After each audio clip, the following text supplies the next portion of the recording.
이 역이라는 게 있잖아요. 문자하고 직결되어 있다라는 게 이래서 그러는 거고, 지금 이제 제하고 같이 주역을 공부를 해 나가다 보면은 어느 시점쯤 가면은 문자가 더 이상 공부를 안 해도 문자의 개념이 딱 머리에 들어올 때가 있어요. 그걸 상태를 갖다가 덕도라고 표현해야 될지는 모르겠습니다만은 그 물리를 깨달았다고 표현해도 될 것 같습니다. 그 정도 되면은. 어느 시점 딱 가면은 글씨를 더 이상 배우지 않아도 처음 보는 글자도 이게 뭘 뜻하는구나 하는 건 알게 되는 거예요. 우리 문자 체계를 그렇게 만드는 겁니다, 이게. 근데 지금까지는 그렇게 우리는 배워오지 않았죠.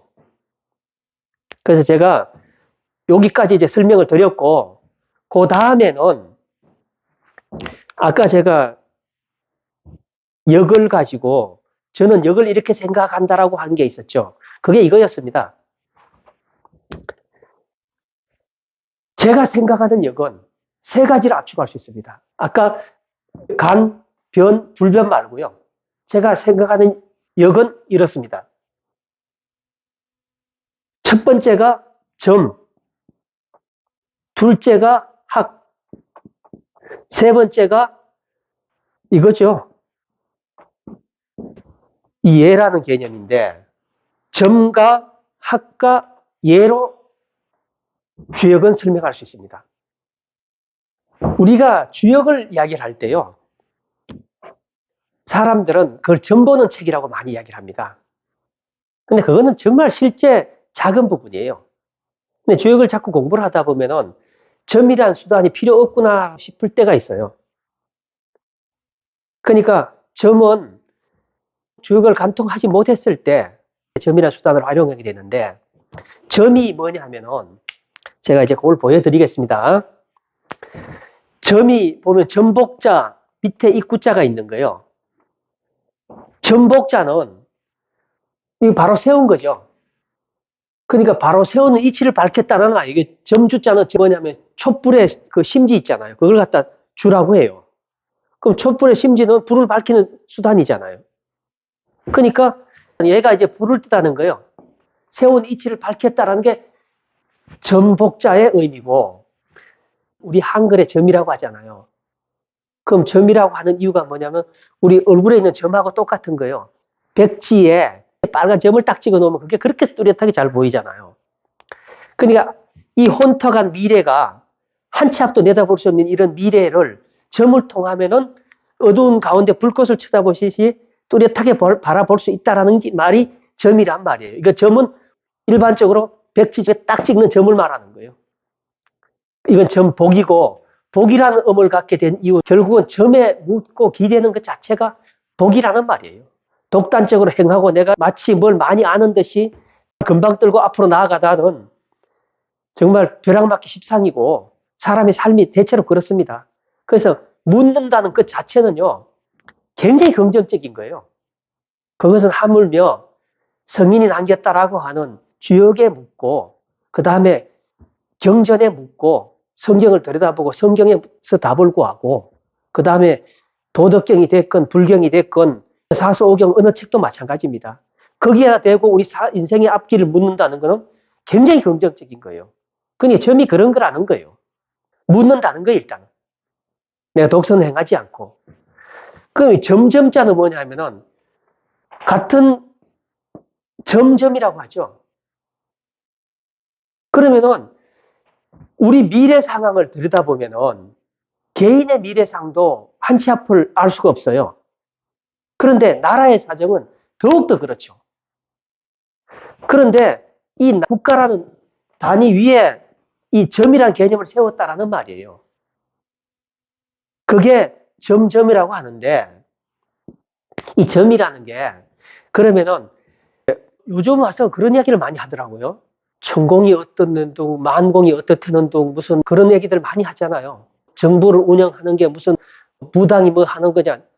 참 모르는 소리들 하고 있는 겁니다. 그게 왜냐하면은 무당의 말이라고 어떻게 나쁘겠습니까? 안 묻고 독선을 행하는 게 나쁜 것이지. 제가 주역을 말하는 거는 화합을 말하는 거예요. 사람이 어떻게 한 방향으로 나가고 다툼 없이 살게 할 것이냐. 내가 어떻게 이 주역을 전해주면서 사람들이 서로를 용서하고 손에 손잡고 한 방향으로 나가게 할 것이냐. 내게 주어진 미션이에요. 하늘이 내게 주역을 주고 난 다음에 내게 명한 바가 바로 그거예요. 화합입니다, 저는. 그러니까 내가 태어난 곳이 경상도고 하다 보니까 보수 성향을 갖고 있는 건 분명하지만은 제가 그렇다고 보수를 고운 눈 갖고 보는 건 아니에요. 저는 보수를 바라보든 진보를 바라보든 잘난 부분은 박수를 치고 못난 부분을 바라보고 그걸 갖고 지적을 하고 하는 것이지 저는 미리부터 편가르기를 해놓고 네 편 내 편에서 주역을 말하지는 않습니다. 제가 추구하는 바는 철저하게 우리나라 국민들의 화합, 그 다음에 번영, 여기에 포커스가 맞춰져 있습니다. 그렇게 이해해 주시면 좋겠고요. 그리고 이 점이라는 걸 갖다가 우리가 나라의 안녕을 위해서 이제 묻게 되는 거예요. 뭐 천공이 됐건 만공이 됐건 그 다음에 하천대유는 천하동인이 하는 그런 말도 안 되는 그 기획을 한 역술인이 됐건 묻는 건 좋다는 거예요. 뭐든 묻는 건 좋다는 거예요. 묻고 내가 그걸 그대로 실행하는 게 아니라 조언으로 참고로 받아들이고 이 사람한테도 묻고 저 사람한테도 묻고 가장 합리적인 방법을 찾아내서 국정 운영에 깃대로 쓰면 되는 거예요. 그런데 묻지 않고 고집스럽게 하는 것만큼 나쁜 게 어디 있습니까? 독선만큼 나쁜 게 어디 있어요? 점이 나쁘지 않다라는 거. 결국은 점이 이 주역이 말하는 점은 개인의 행달, 부귀영화 이런 거로 포커스가 맞춰져 있는 게 아니라 철저하게 어떻게 하면 우리 계례를 바로 가게 할 것이냐. 그 다음에 인간들이 다툼 없이 살게 할 것이냐. 그게 맞춰져 있어요. 주역 전체 문장이다. 그러니까 조금 이따 배울 학자 설명할 때 설명하겠는데요. 이 주역은 말입니다. 정말 모골이 다 소명해진 학문이에요. 공부를 하다 보면은 내가 주역을 이렇게 함부로 설명해도 되나 의심이 들 정도예요. 그 이야기도 조금 이따 하겠고요. 점은 그런 겁니다. 어떤 일을 할 때 국가 대사를 운영할 때는 반드시 물어라. 선지자들이 있고 경험자들이 있고 그 다음에 정말 치우치지 않고 좌우의 중심에 서서 국가를 똑바로 가게 하려고 하는 그런 철학자들이 있단 말이죠. 한쪽으로 치우친 사람들 말은 듣지 말고 아니 무슨 중용 말하면서 좌측으로 팍 자빠져서 중용 말하는 그런 사람 말 들을 필요 뭐 있겠습니까? 들을 필요 없고 근데 정말 중심에서 양쪽을 다 들여다보고 바른 관점을 갖고 있는 그런 사람들한테 물으라는 이야기예요. 그럼 나라는 바로 갈 수밖에 없습니다. 점에 대한 이야기는 여기까지 하고요. 그 다음에 학이라는 개념인데요.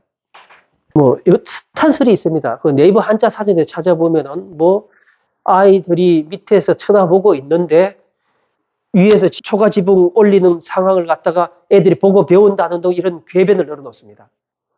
그거야말로 궤변이죠. 궤변이라는 건 속일 괴짜입니다. 남을 속인다는 말이에요. 주역이 특히 남 모른다고 해서 그걸 갖고 속이는 사람들이 많습니다. 그런데 주역은 뭐냐 하면은 배울 학자인데 절구구자죠. 절구가 뭐냐 하면은 절구를 놓고 이 공이를 갖고 계속 한 동작을 반복을 하죠. 계속 반복을 하면 우리가 거기서 뭘 얻을 수 있냐 하면은 곡물을 찢거나 나라 껍질을 벗겨내거나 아니면 쌀을 곱게 갈아서 떡을 만든 재료로 만들거나 끊임없이 같은 자리 반복해서 해야 우리가 원하는 바를 얻을 수 있는 거예요. 그게 절구라는 개념이에요. 이 절구를 뜻하는 게 아니라 절구에 비유된 거예요. 공부가 그런 거라는 거예요. 공부가 신념을 갖고 확신을 갖고 계속해서 반복을 하다 보면은 어느 시점 가면 딱 깨달음이 이르게 된다는 이야기입니다. 이 배울 학자를 셋으로 나누면은 밑에는 효자입니다. 위에 들어가 있는 거는. 밑에는 덮을멱자고 아들 자자가 되어 있습니다. 덮을멱자가 뭐냐면은 이 재단을 표현하는 건데 재단을 꾸며놓고 하늘에 절을 하고 기도를 올리고 하게 되면은 이 하늘이 결국은 사랑으로 덮어준다는 개념이 덮을맥자라는 개념이에요. 오체 마디를 모두 꺾고 하늘에 절을 하고 늘 해결을 하고 그렇게 하면은 하늘은 우리 몸을 사랑으로 덮어준다는 개념이 덮을맥자입니다.